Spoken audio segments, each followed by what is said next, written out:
Como presidente de Nueva Economía Forum, tengo el placer de darles de nuevo la bienvenida al Fórum Europa, que cumple precisamente estos días su 10º aniversario, tribuna que organizamos con la colaboración de Red Eléctrica de España, BT y Asisa.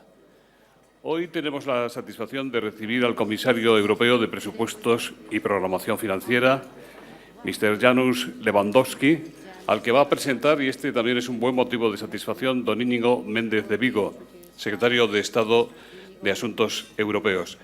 La tribuna es suya.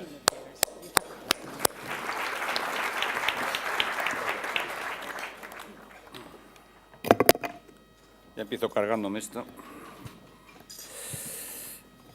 Bien, señores diputados, señores embajadores, amigos, la recientemente fallecida escritora y premio Nobel polaca Wisława Szymborska, compatriota de nuestro invitado de hoy, escribió una vez un poema que hacía referencia a una conferencia y decía, lo voy a decir en castellano y no en polaco para evitarle a ustedes el sufrimiento, decía la señora Szymborska: hay 12 personas en la sala, es hora de empezar, la mitad vino porque llueve, los demás son parientes.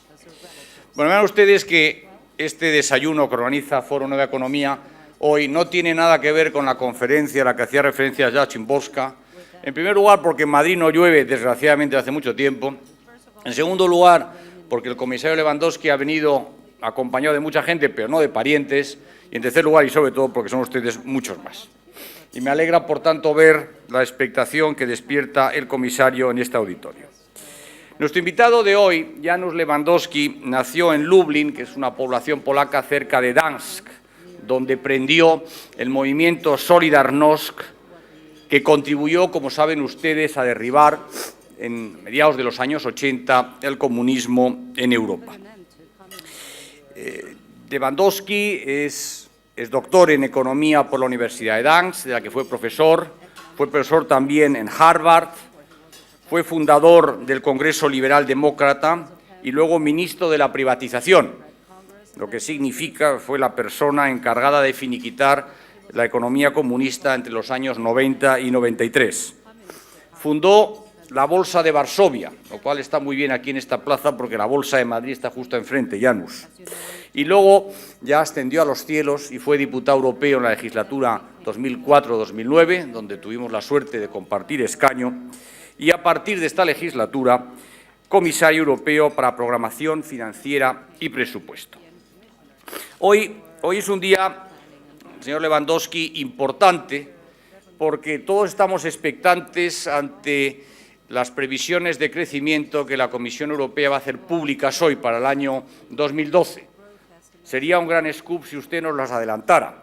Pero en todo caso, yo creo que es importante saberlas y es importante además extraer consecuencias de esas previsiones, porque todos los países europeos que atravesamos, todos por dificultades económicas, que algunos, como es el caso de español, hemos hecho unas grandes reformas en tiempo récord, estamos también expectantes por ver si aquellas previsiones económicas que hizo la Comisión hace un año se cumplen o no.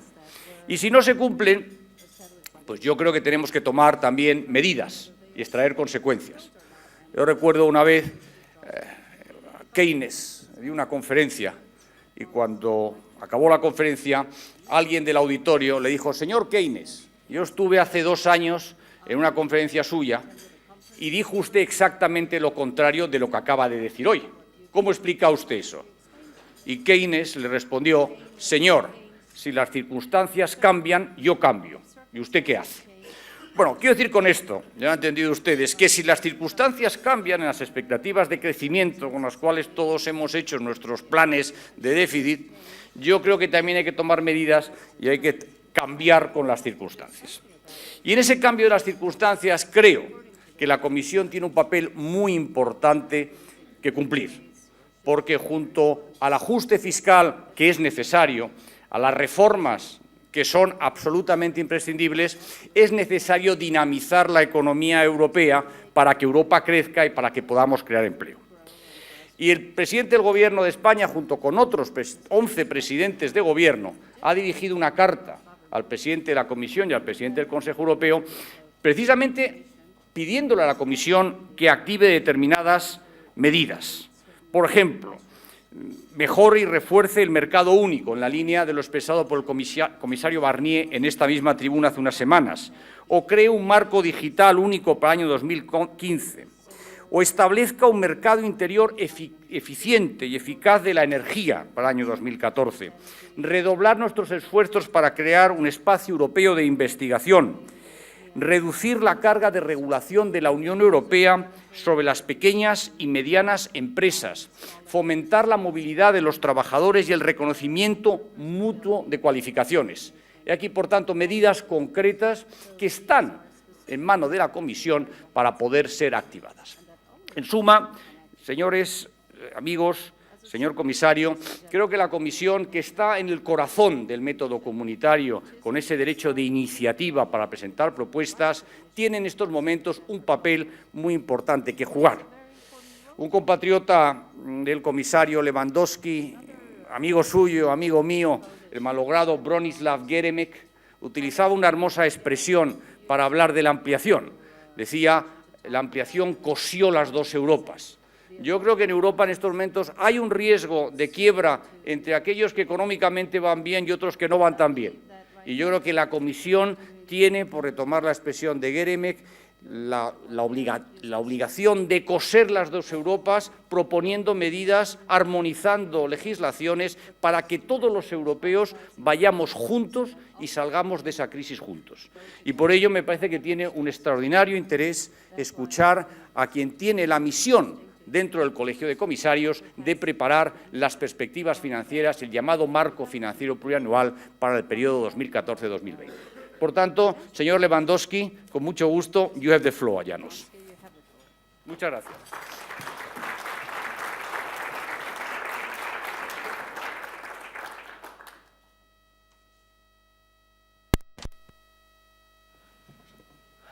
Good morning. Buenos días y buen apetito. Gracias, Íñigo, por tu presentación tan generosa. Has exagerado un poco mi biografía, pero bueno, eso me recuerda también ese periodo tan romántico de la transición polaca, de una economía que, por otra parte, bueno, pues no estaba subdesarrollada, porque los países excomunistas no se pueden definir como desarrollados ni poco desarrollados, sino desarrollados, y eso se puede aplicar a otros países. Yo creo que, bueno, era un sistema que no era bueno para los productos de consumo, sino solo para satisfacer las necesidades militares de la Unión Soviética. O sea que hemos pasado de una economía desarrollada a una economía que está más en consonancia con las economías del resto de la Unión Europea. Y me alegro de esa mención tan romántica que ha hecho Íñigo, pero la verdad es que en mi biografía, como ha dicho, yo también me dediqué a crear la primera bolsa en Varsovia, que está ubicada en un edificio que formaba parte de la sede central del Partido Comunista. Y la verdad es que fue una elección muy pragmática, porque hay muchos edificios del Partido Comunista en toda Europa y ahí tenían buenos equipos de comunicaciones, además, lo cual era esencial para una bolsa, ¿no? Y para el centro de la banca de Varsovia. O sea que fue una elección pragmática que no fue para nada ideológica, ¿no? Y yo creo que necesitamos hoy en día en Europa elecciones pragmáticas. Vivimos ahora un periodo muy interesante de la historia europea. Europa ha cambiado mucho y el valor de este proyecto común yo creo que hoy se entiende mejor en los países que después de la guerra quedaron tras el telón de acero.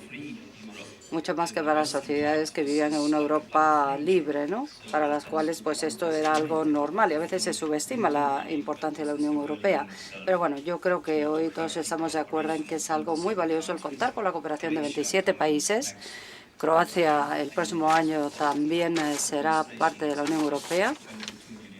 Sé lo que cuesta, 22 millones de euros, y el coste total para Croacia el año que viene va a ser de 687 millones de euros, que tampoco es tanto, pero bueno, queremos dar la bienvenida a contribuyentes netos, así que si pueden convencer a Suiza, a Islandia o a Noruega para que entren, pues sería estupendo, porque hasta ahora las fronteras geográficas de la Unión Europea se han ido extendiendo con países que son beneficiarios netos y sería bueno tener contribuyentes netos. Yo sé perfectamente lo que se publica hoy en los titulares del país. Hoy sé los problemas por los que está pasando España, sé cuáles son las expectativas y mi problema es que, bueno, con tantos buenos amigos del Parlamento Europeo en la sala, bueno, como sabéis, estamos planificando la Europa del año 2020. Estamos haciéndolo con ese horizonte, ¿no? Y esta es la base, pero por otra parte, las perspectivas multianuales para España, bueno, se están analizando en un entorno de crisis.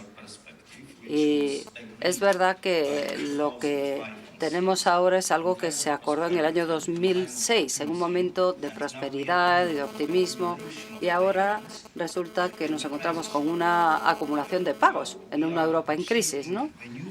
Y estamos intentando crear una nueva visión, teniendo en cuenta estas circunstancias tan especiales de Europa, pero no basándonos en la hipótesis de que deberíamos tener una Europa en crisis en el año 2020. Y ese es el problema. Ahora tenemos un entorno de crisis, pero es importante pensar a largo plazo y la presupuestación tiene que ver con cifras, con números. Y estamos moldeando Europa con un horizonte a largo plazo, el horizonte del año 2020, pero todo negociado y planificado en un entorno de crisis en el que se encuentra Europa hoy. Tienes razón en que todas las herramientas que tenemos deberían permitir a Europa sobrevivir a estos cambios, ¿no? Adaptarse a estos cambios, que por otra parte nunca es fácil. Recuerdo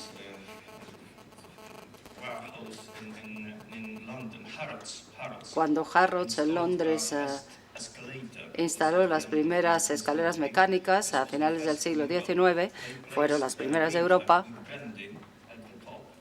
Colocaron a un camarero en la parte superior para tranquilizar a los visitantes tan nerviosos que se enfrentaban a ese cambio, para acostumbrarles a que en lugar de una escalera normal podían subir por una escalera mecánica. Bueno, pues en la misma situación nos encontramos ahora en Europa en lo que respecta a los mercados de trabajo y en todo tipo de actividades económicas, donde tenemos un entorno global totalmente diferente y nos enfrentamos a retos totalmente diferentes en Europa. Pero una de las dimensiones que necesitamos trabajar es la disposición a ser flexibles, a cambiar, a adaptarnos, ¿no? Y en parte esto forma parte de la perspectiva plurianual financiera, el marco plurianual financiero. En el año 2011 trabajamos en ello teniendo en cuenta la crisis europea. Lo que tenemos que hacer es financiar más Europa porque hemos aceptado más Europa según el Tratado de Lisboa, pero con la misma cantidad de dinero.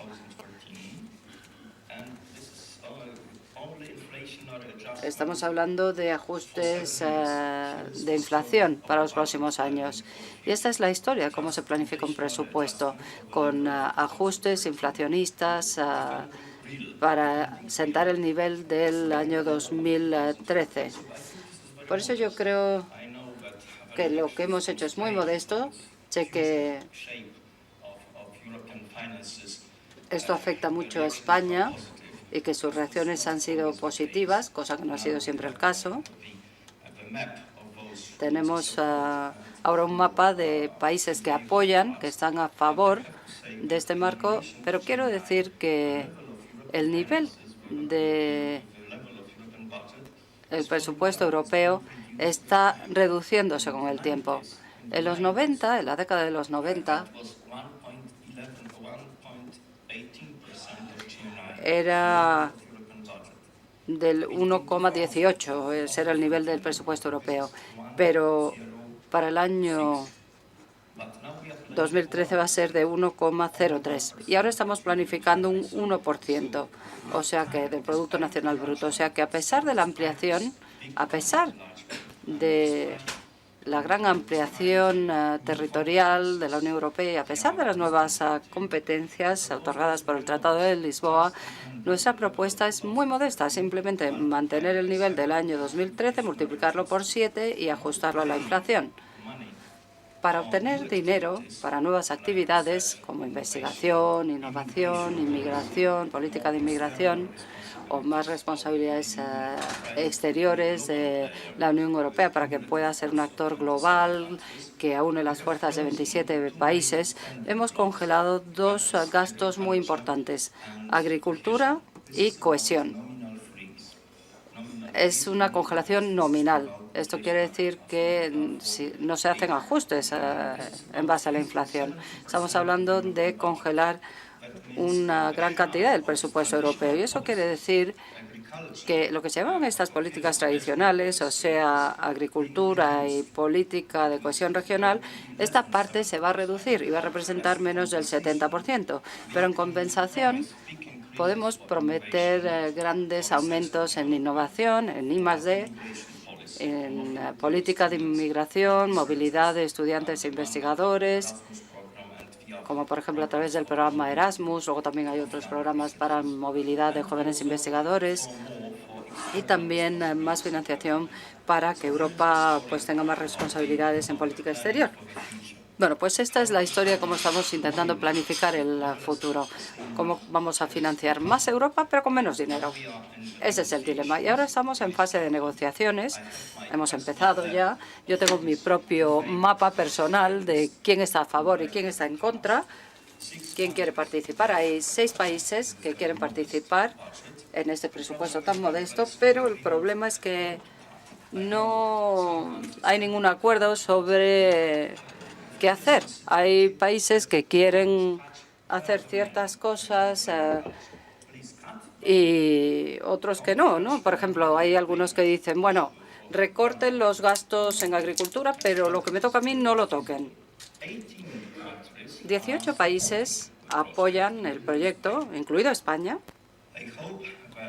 y espero que bajo la presidencia danesa, la presidencia rotatoria danesa, podamos avanzar.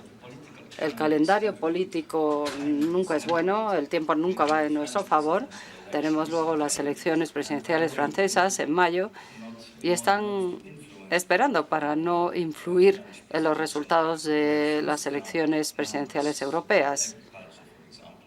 Con las cifras sobre agricultura, las negociaciones agrícolas. Por eso yo creo que en junio será cuando se avanzará un poco, cuando se celebre la cumbre, y luego tendremos la presidencia de Chipre y el presidente del Consejo Europeo, Van Rompuy, tomará el mandato y intentará ver cuál debe ser el futuro de Europa o presentar cuál va a ser el futuro de Europa en diciembre del año 2012, ¿no? Ese es nuestro objetivo, un objetivo bastante ambicioso, a menos que queramos retrasar el proceso. Ese ha sido un breve resumen de lo que tenemos sobre la mesa desde el año 2011. Por supuesto que queremos también cambiar la parte de gasto de la Unión Europea. No queremos que haya grandes ganadores ni perdedores, porque no nos lo podemos permitir en este ejercicio. Si queremos una aceptación unánime de los 27 países de la Unión Europea y el Parlamento Europeo, pero por otra parte tenemos nuevas propuestas para la financiación del presupuesto europeo. Además del va a haber un cambio casi revolucionario con dos nuevas propuestas. Por un lado, la tasa sobre transacciones financieras y, por otro lado, la cuota de IVA, un mecanismo de corrección con unos pagos. Bueno, hay algunos países que a través del gasto pues no pueden trabajar. Entonces necesitamos ajustes. Es el caso de Alemania, de Suecia, Holanda y el Reino Unido. Así que vamos a seguir la filosofía de Fontainebleau. Cuando estaba Margaret Thatcher en el poder, yo fui de hecho el primer guía de Margaret Thatcher en Europa del Este. Estamos volando por encima de Polonia, viendo que se podía privatizar. Yo iba en el avión con Margaret Thatcher y actué como su guía, y fue uno de los grandes éxitos simbólicos del Reino Unido en sus negociaciones con la Unión Europea, estas negociaciones de Fontainebleau, pero siempre basada en la posición neta de cada país.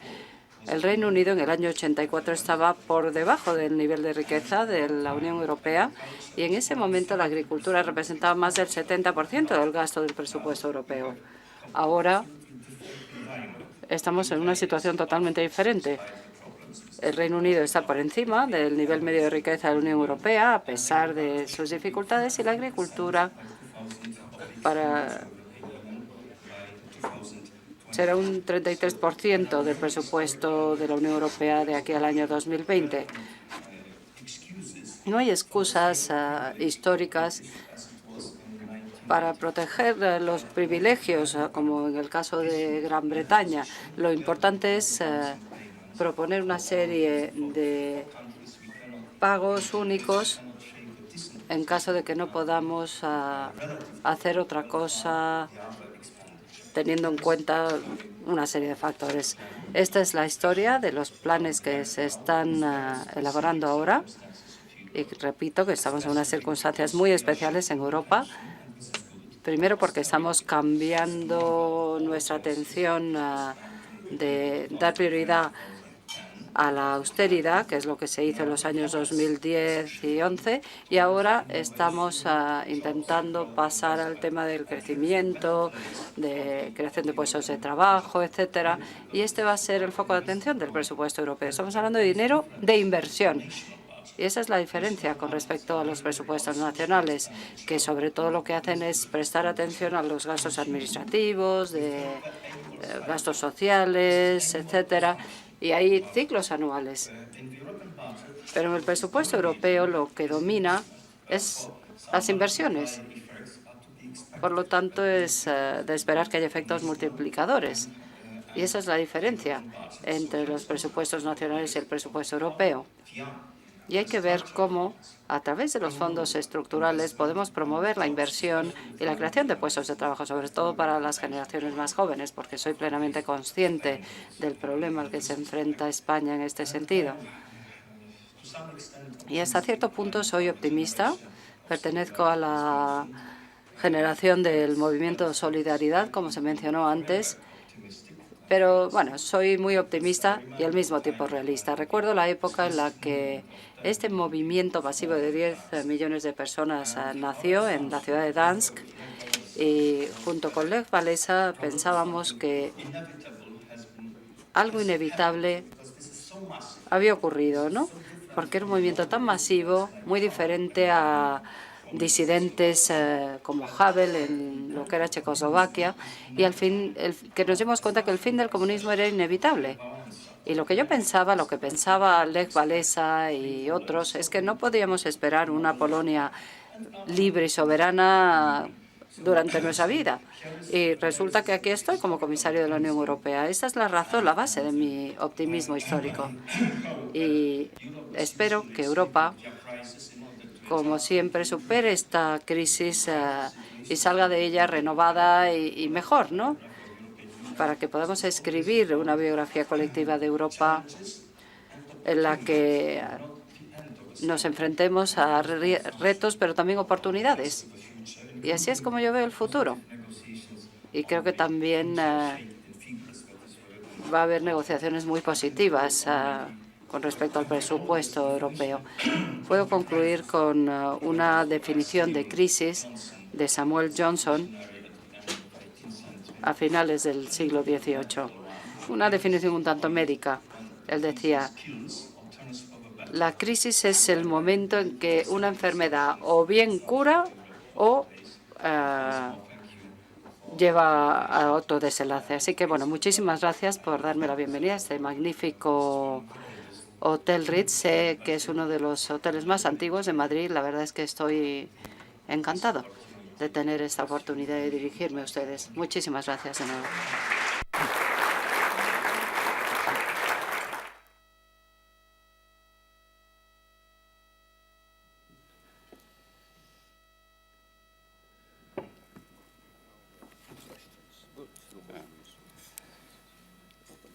Muchas gracias, comisario. Muchas gracias, secretario de Estado.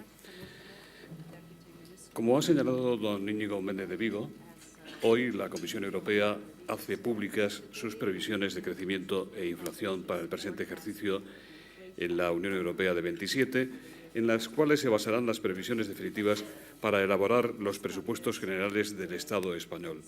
¿Podría confirmarnos la impresión de que las cifras no han mejorado, sino más bien al contrario en el conjunto de la Unión? ¿Cómo queda España en esa foto? ¿Podría ser tan amable de facilitarnos algunos datos que nos den una idea sobre la situación?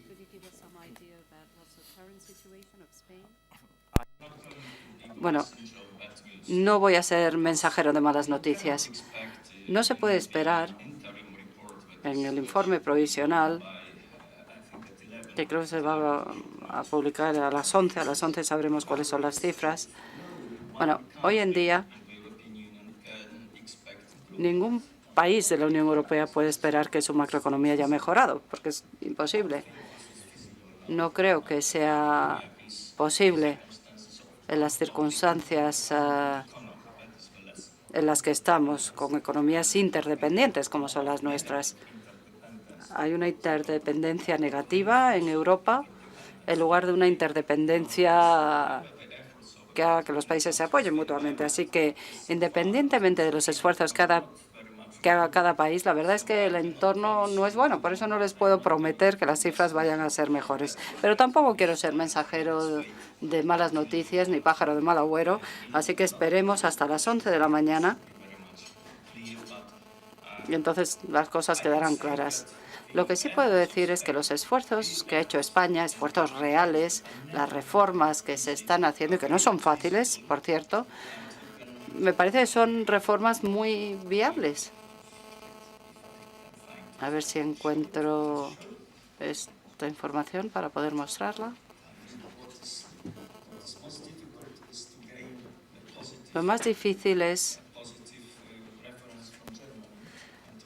conseguir referencias positivas de Alemania,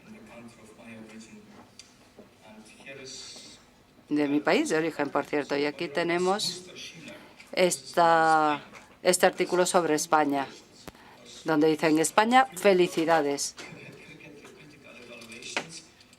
Han sometido a España a una evaluación muy crítica y aquí dicen que España es un país que está haciendo muchos avances a nivel interno, un gran progreso estructural, con lo cual tendrá mejores oportunidades en el futuro. Y lo digo porque es muy difícil que en alemán hagan críticas positivas, y lo sé por el país del que vengo, Y es bueno que un país como Alemania pues dé estas referencias. Seguimos. Eva Vega, de la cadena SER, dice: la Comisión Europea presenta hoy sus previsiones económicas. ¿Cree que Bruselas flexibilizará el objetivo de déficit que tiene que cumplir España de acuerdo a ese empeoramiento de la economía? Más preguntas. Jacinto Cortés, ¿qué opina sobre la pretensión del Gobierno español de que el déficit pueda superar en alguna décima el 5% y que no se exija el objetivo del 4,4% señalado inicialmente? Aquí, dice Jacinto, hay un consenso entre todas las fuerzas políticas en relación a que pasar de un déficit del 8% del PIB al 4,4% este año tendría consecuencias gravísimas para el crecimiento económico y la recuperación de España. Y Ana Tudela, de Público, ¿debe Europa revisar los compromisos de déficit ahora que ha empeorado la marcha de la economía en el conjunto de la Unión?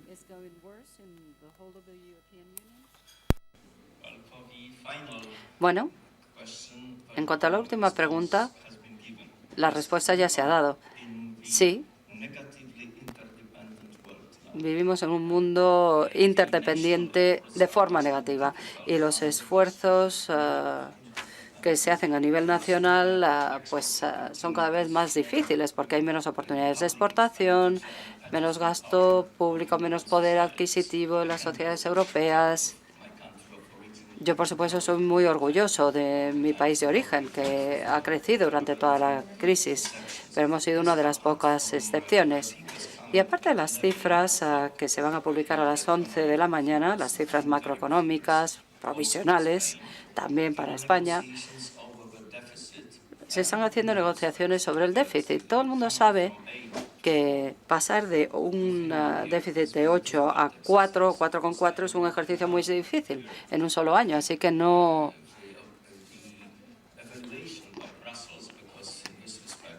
puedo decir cuál va a ser la decisión definitiva de Bruselas, pero lo que sí puedo decir es que sí es posible en el actual marco macroeconómico.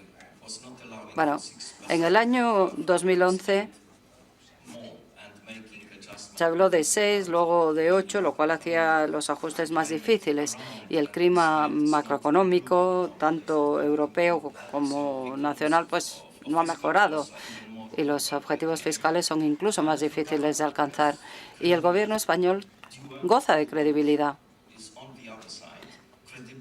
Y la credibilidad del Gobierno, bueno, pues la tiene porque está adaptándose y porque no está perdiendo el tiempo. Estos son los prerequisitos que hay que cumplir para conseguir una mayor tolerancia o flexibilidad. Pero, bueno, el objetivo es llegar a un 3% en el año 2013. Y, bueno, esta es la historia de los ajustes que tiene que hacer España. Se tiene que llegar al 3% en el año 2013.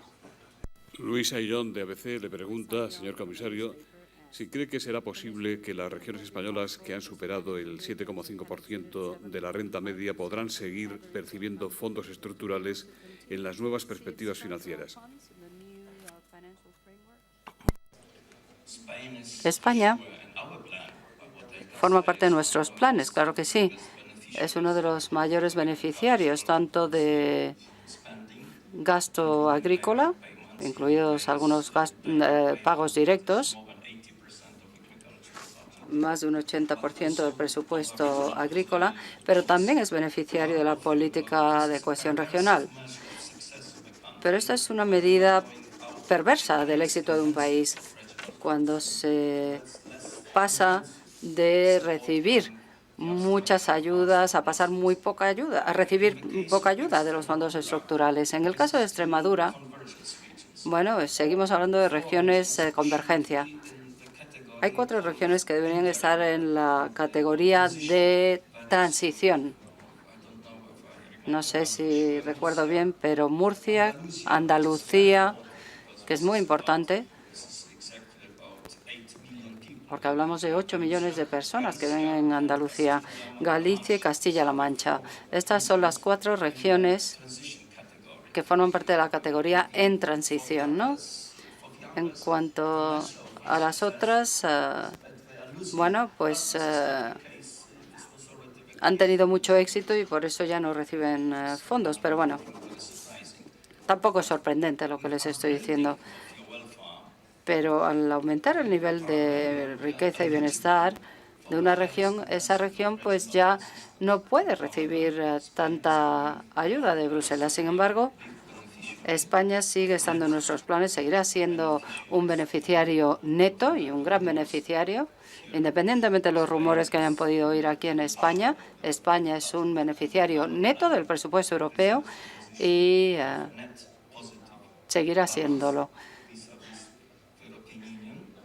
con respecto a la Unión Europea.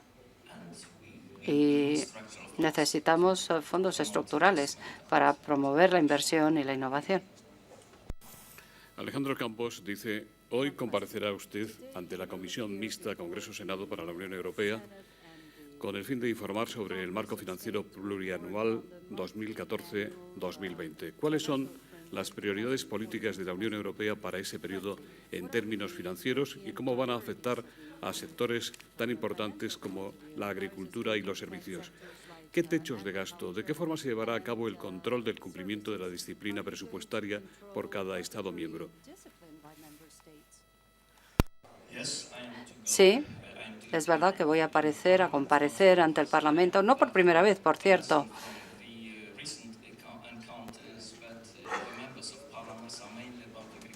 Aunque últimamente los encuentros que hemos tenido sobre el tema de agricultura. Esa es una de las paradojas. A medida que en un momento en el que la cuota de empleo de la agricultura está bajando, el tema de la política agrícola sigue siendo muy sensible. En la agricultura, un 27% de lo que reciben los agricultores europeos viene de Bruselas a través del presupuesto europeo. Eso quiere decir que un 30% viene de los presupuestos nacionales. Perdón, creo que se refería al 70%. Sin embargo, solamente un 7% del gasto en investigación viene del presupuesto europeo. Y eso quiere decir que un 93% viene de los presupuestos nacionales. Por eso es tan sensible el tema de la agricultura, ¿no?, que es una política federal de Europa, y recientemente ha habido estadísticas que han demostrado que el 70% de los ingresos de los agricultores europeos viene de Europa, de transferencias del presupuesto europeo.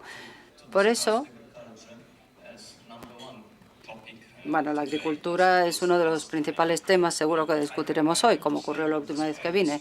Y debo decir que a pesar de este bajo porcentaje de personas empleadas en la agricultura en Europa, con la excepción de Rumanía y hasta cierto punto Polonia, toda la industria que se basa en proyectos o productos agrícolas, contrata un 40% de los trabajadores de Europa, que es más o menos la misma cantidad que la industria automovilística como industria líder de Europa. O sea que las cifras son comparables. En lo que respecta al mercado del trabajo, la industria de la elaboración de alimentos y la industria automovilística, pues digamos que tienen cifras parecidas en cuanto a empleo, ¿no? Y hay toda una cadena de cooperación basada en los productos agrícolas.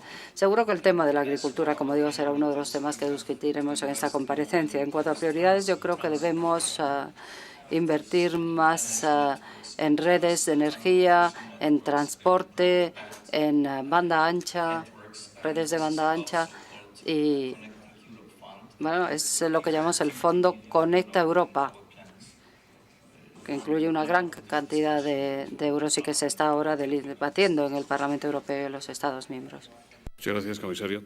Catalina Contreras dice, el pasado mes de enero usted señaló que el marco financiero plurianual 14-20 mantendrá la agricultura y los fondos de cohesión como sus principales partidas, con un 36,2% y un 36,7% del total de fondos respectivamente. ¿Con qué criterios se hará el reparto entre Estados miembros?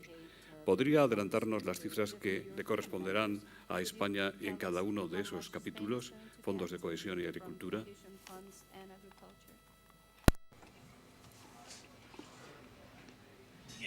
Sí.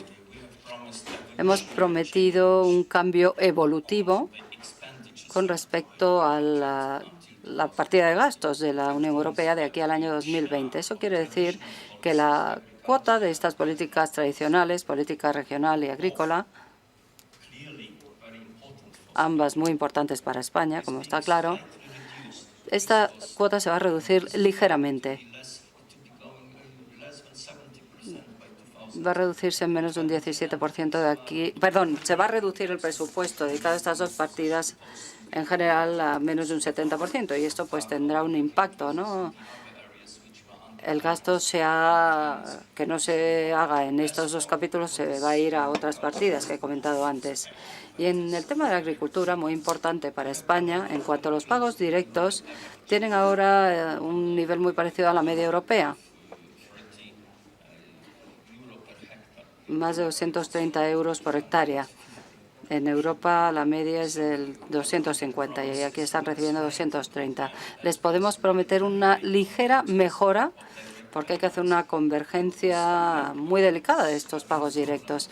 El problema real al que yo me enfrento cuando intento planificar el futuro de la Comisión es cómo prometer a aquellos que tienen niveles muy bajos, como Letonia. Letonia recibe 87 euros por hectárea, Holanda más de 400, por ejemplo. O sea, hay unas grandes diferencias en Europa y estas brechas no las podemos cerrar sin influir demasiado en la posición neta, sobre todo en los contribuyentes netos. Debemos hacer una convergencia, pero sobre todo con los que menos reciben.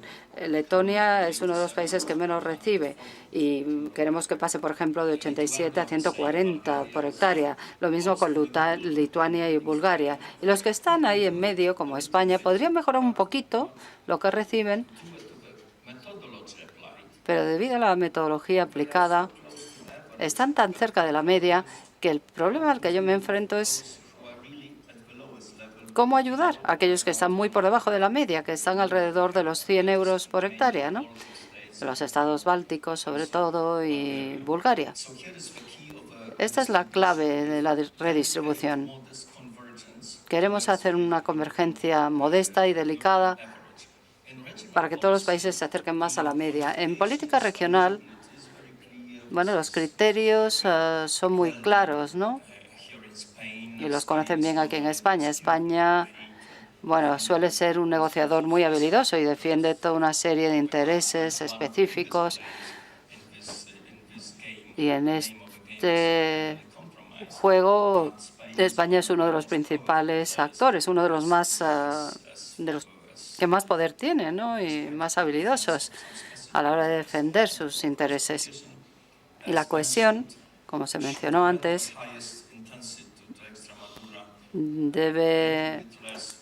irán más bien a Extremadura, un poquito menos a las otras 4 regiones de España, pero bueno, hay otras partes de España que son muy competitivas. Y por otra parte, la idea es que se concentren los fondos en ciertos objetivos, con cierta flexibilidad, ¿no?, del dinero transferido desde Bruselas. Y en estas regiones más pobres de Europa sabemos cuál es la situación. ¿Por qué no invitamos a Islandia a que se una? O a un país comparable. Porque eso nos permitiría mejorar la media de la Unión Europea. Y como estamos hablando de ampliación, ¿por qué no invitamos a ese tipo de países y no solo a beneficiarios netos? Le pregunta, señor comisario, si cree usted que será una realidad el gravamen financiero, la llamada tasa Tobin. ¿No corre el riesgo, como otras iniciativas, de perderse entre los papeles de las comisiones de trabajo y los pasillos de Bruselas y Estrasburgo? ¿Qué plazo manejan ustedes para su entrada en vigor? ¿Qué diría usted hoy aquí a quienes critican esta iniciativa frente a los que defienden, como el Gobierno de España, que es necesario asegurar una contribución justa del sector al coste de la crisis? También le preguntan si hay previsiones acerca del porcentaje de la recaudación de esta tasa que vendría desde el Reino Unido.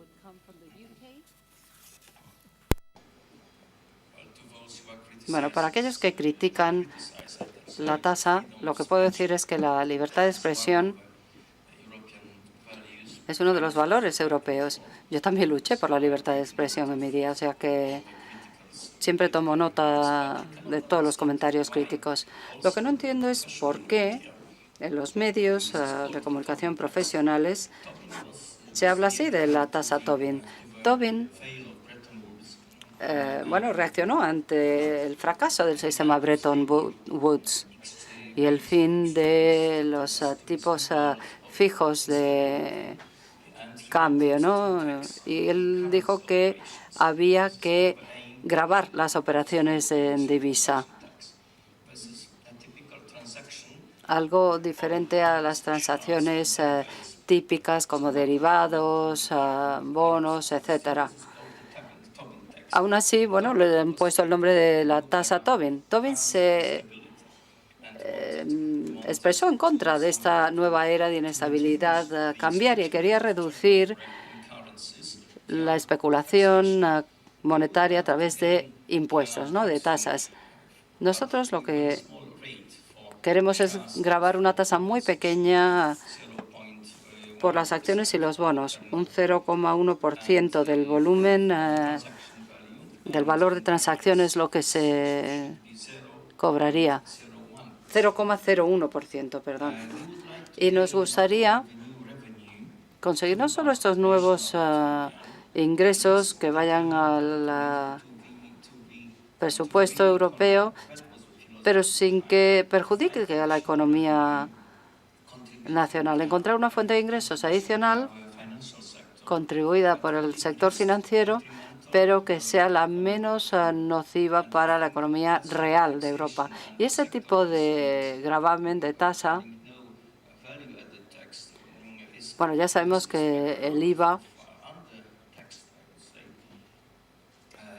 es otro tipo de impuesto, otro tipo de posibilidad de subir el IVA, pero bueno, preferimos a la tasa Tobin y las estimaciones demuestran que en Europa se podrían recaudar 57.000 millones de euros. Y dentro de poco vamos a tener que presentar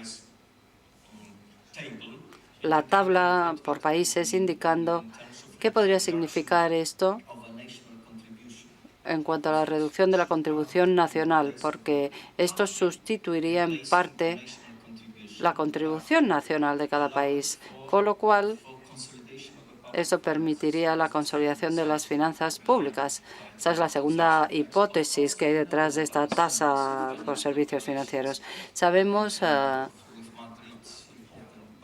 que Madrid es un centro importante, pero no es comparable con la City de Londres, por ejemplo. Pero bueno, yo creo que debemos reconocer que la City tiene lo que se llama el stamp tax, una tasa que cobran por la compraventa de acciones y que no es comparable a nuestra propuesta.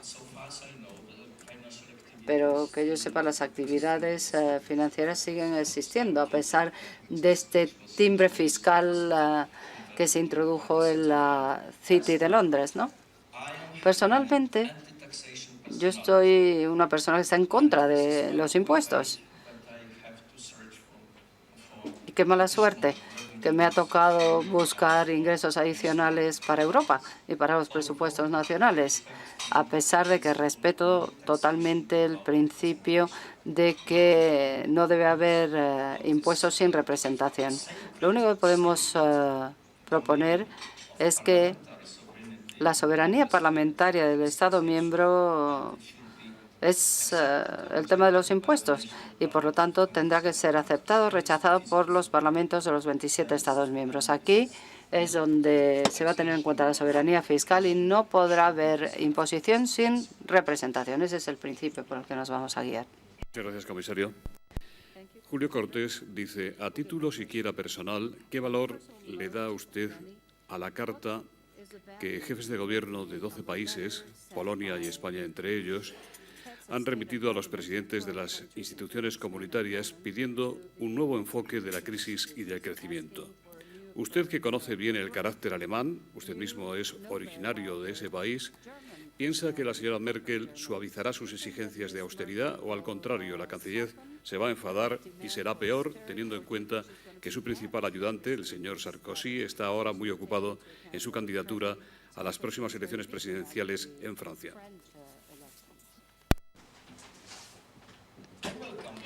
Bueno, yo doy la bienvenida a esa carta. No puedo hacer ningún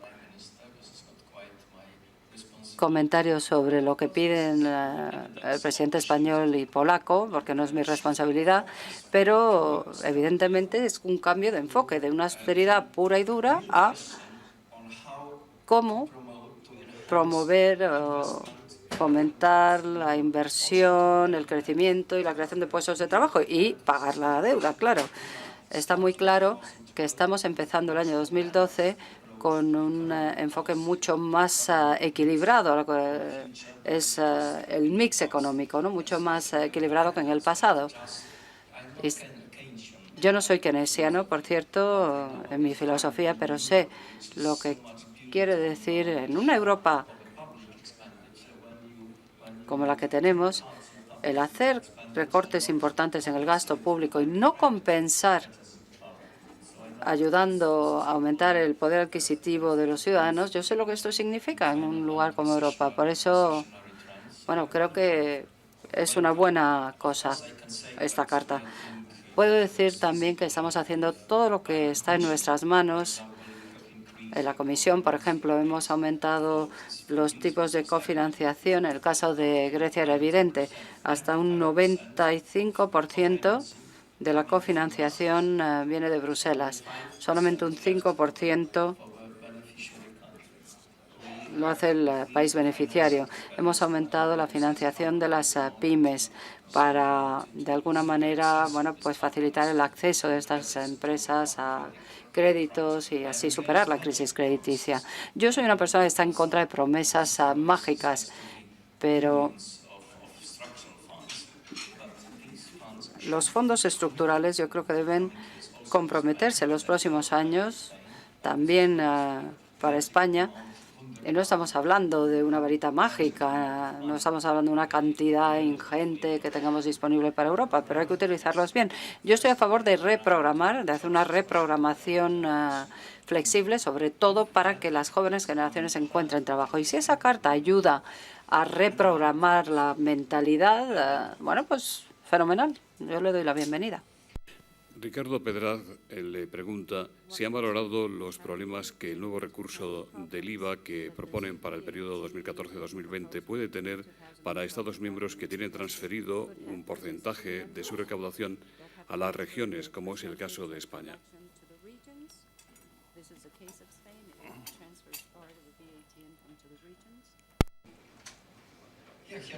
Sí.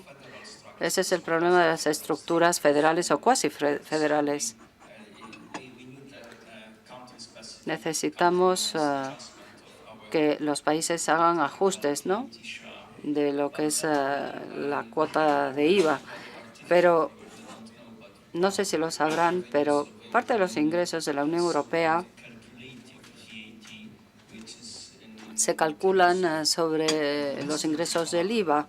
Y es una carga administrativa el calcular esto porque realmente es un dolor de cabeza. Ahora vamos a sustituir lo que hoy se llama el IVA, el que es artificial y no real, y que existe también por parte de España, con un 1% del IVA real. Y yo creo que esto debería ser viable, siempre que haya voluntad política en esa estructura regional tan compleja como la que tiene España. Pero, de nuevo, como ocurre con las transacciones financieras, la tasa Tobin, bueno, es una decisión soberana que tendrá que tomar el Parlamento español. La soberanía fiscal sigue siendo algo a nivel nacional. López dice, ¿jugarán un papel relevante los instrumentos de ingeniería financiera en el nuevo periodo de programación? ¿Irán gran parte de los fondos a través de esa vía?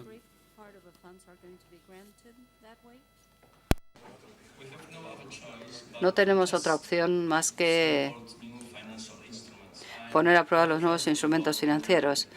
Yo intento ser muy cuidadoso con las palabras que utilizo. No estamos hablando de eurobonos. Hay muchos capitales que han reaccionado con mucho nerviosismo a estos eurobonos. Yo prefiero bonos de proyecto, con la participación del presupuesto europeo y con reacción también por parte del mercado privado, del capital privado.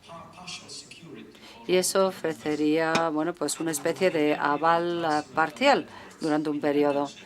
En materia de energía y de transporte, no podemos encontrar suficiente dinero en el presupuesto, eso está claro. Así que hemos creado este fondo con más de 20.000 millones para redes de transporte europeas y esperamos tener un efecto de apalancamiento para que se puedan construir infraestructuras y financiar estas redes transeuropeas que incluyen las transpirenaicas, claro.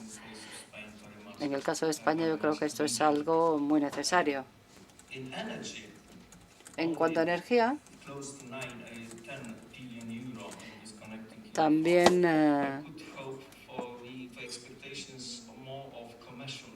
bueno, esperamos que haya más inversión comercial, una inversión privada con fines de lucro, y de hecho hay una brecha importante de financiación en materia de transporte. Y en cuanto a banda ancha, también debería haber mucha involucración privada.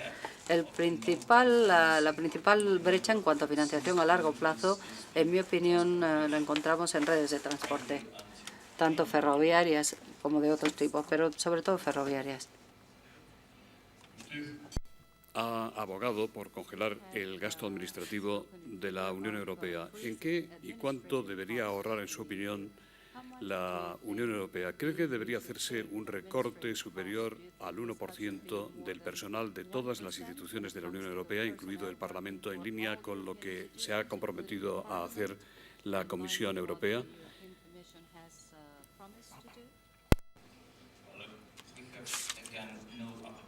Bueno, no tenemos otra opción. El gasto administrativo de la Unión Europea, el presupuesto de la Unión Europea, es de menos del 6%, lo cual yo creo que es una proporción bastante decente, ¿no? Y el municipio de Madrid, por ejemplo, tiene una cantidad mucho mayor.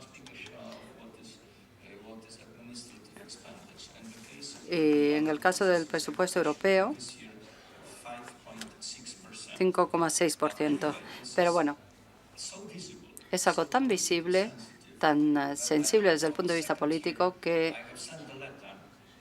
yo he enviado una carta a todas las instituciones para que congelen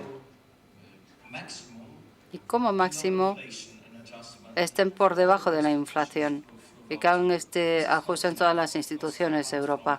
Esto no es suficiente. Aparte de los esfuerzos anuales, estamos ahora creando un programa plurianual de recortes de la Unión Europea, más o menos un 1% anualmente. Yo creo que se puede hacer. Tenemos sindicatos, por otra parte, muy fuertes, con lo cual, bueno, no soy muy popular entre ellos. Bueno, he sido yo mismo el que me he metido en esto y tengo que aceptarlo, pero un 94% del presupuesto europeo va fuera de Bruselas, lo cual no tiene nada que ver con lo que la gente piensa. Menos de un 6% de la administración, bueno, todas las instituciones, incluido el Parlamento Europeo, deben hacer esfuerzos para ser frugales, limitar su gasto, pero esto no es fácil. Tenemos Croacia, por ejemplo. Solo el gasto administrativo del próximo año va a suponer 22 millones de euros, así que deberíamos tener esto en cuenta. En el Parlamento tienen un puesto y en todas las instituciones Croacia debe tener su puesto, un número de personas, ¿no? Así que a pesar del ingreso de Croacia y de las nuevas responsabilidades, sabemos que en el pacto fiscal tenemos nuevas responsabilidades para la Comisión en el campo que ocupa Olli Rehn, de supervisión, no solo supervisión fiscal, sino para acabar con los desequilibrios económicos, nuevos recursos humanos, etcétera. O sea que estamos ahorrando, pero este año se van a crear 70 nuevos puestos en la cartera de Olli Rehn para permitirle hacer un análisis macroeconómico de la política económica de los miembros. Y esto va más allá de la política fiscal. Estamos hablando de toda una serie de indicadores que deben ser publicados para cada año. En el caso de España es una tabla enorme que hay que analizar para identificar desequilibrios en política económica, o sea que esto es muy difícil. Por un lado tenemos Croacia, esas nuevas responsabilidades, y luego el programa de ahorro de la Comisión y del Parlamento por otro lado. Ya estamos terminando. Usted ha sido, señor comisario, muy prudente. No ha querido ser portador de malas noticias, papel que le deja a usted para dentro de un rato a su colega Olli Rehn, y nos deja con la sensación de que las previsiones económicas y financieras han empeorado en el conjunto de la Unión y en particular en España, pero hemos entendido, y ese es un alivio, que se van a flexibilizar las exigencias de los objetivos de déficit a los Estados miembros. Juan Carlos González, son cuestiones que ya se le han hecho, pero prefiero dar la satisfacción a quienes han preguntado de un último intento. Y Sandra León de Radio, Juan Carlos es de Televisión Española, dice: la vuelta de la recesión a Europa con las malas previsiones de crecimiento obligará a rebajar los objetivos de déficit. ¿Están ustedes dispuestos? ¿Usted apoyaría o apoya esa posibilidad?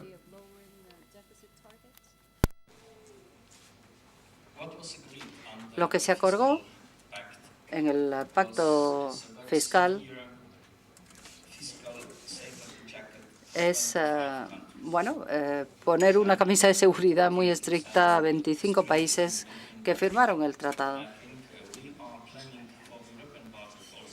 Para el presupuesto europeo estamos planificando también un cambio. De aquí al año 2020 vamos a limitar el presupuesto ex ante de aquí al año 2020, y esto va a ser más estricto también incluso que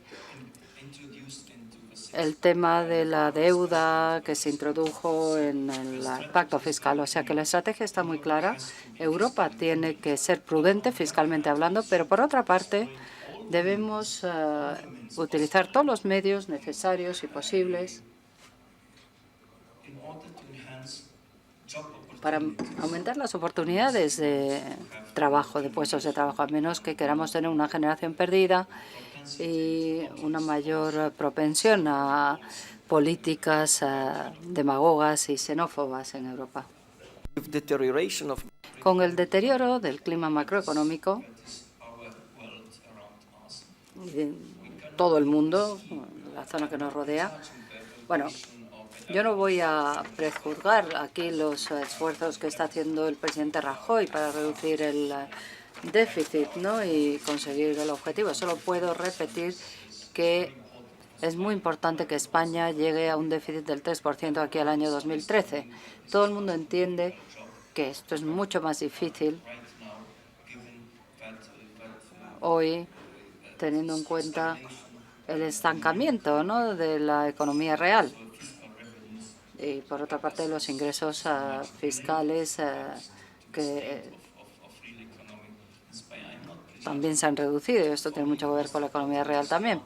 No pretendo prejuzgar, pero lo importante es llegar a ese 3% en el año 2013. Yo estoy en contra, teniendo en cuenta la historia de la política económica en Europa, estoy a favor de que haya esta disciplina, pero por otra parte hay que explotar todas las posibilidades que da el presupuesto europeo para aprovechar ese efecto multiplicador de los distintos fondos de I+D, de desarrollo rural, etcétera. Todo esto es posible gracias al presupuesto europeo. Gracias. Para despedir el acto en nombre de las entidades que hacen posible esta tribuna, don Emilio Cerezo despide. Buenos días a todos. En primer lugar, gracias por vuestra presencia en la conferencia. Gracias especialmente al señor Lewandowski por su charla y por sus interesantes reflexiones. Una de ellas que ha comentado el señor Lewandowski es la necesidad de adaptarnos a un mundo diferente, a algo distinto. La verdad es que muchos de nosotros, todos, hemos leído los típicos libros de management donde se habla de la necesidad de adaptarnos al cambio. Pues yo creo que esto está dejando de ser una frase hecha y para convertirse en una realidad y en una absoluta necesidad. Parece que no cabe duda que en los últimos años estamos viendo un empobrecimiento de las economías nacionales, de las economías a título particular, pero también es cierto que estamos teniendo unos momentos ricos en vivencias. Desde hace un número muy pequeño de años, 3, 4 años, 5 máximo, están sucediendo cosas en el mundo que serían inimaginables. Algo que empezó en Islandia, un pequeño país, sin aparentemente gran repercusión mundial, se extendió de una manera imparable hacia el resto de las economías. Hemos visto cosas difíciles de prever, la quiebra de Lehman Brothers, prácticamente la quiebra de países europeos, la ruptura del euro, lo que se habla de la ruptura del euro, cosas que antes prácticamente no nos podríamos imaginar. Si me permitís mi opinión particular, yo creo que es muchas son las consecuencias, o muchas son las causas, mejor dicho, de todo esto, pero quizá una visión demasiado cortoplacista de las compañías, de los individuos, de los organismos públicos, ha sido pues, una de las causas originarias de la situación en la que estamos. También, otra de la crítica que yo creo que podemos hacernos todos por la situación en la que estamos aquí, es una falta de anticipación a los problemas que estaban latentes y que no se han sabido ver o no se han sabido actuar sobre ellos. Gracias, Emilio. Muchas gracias. Damos por finalizado el acto. Muchas gracias.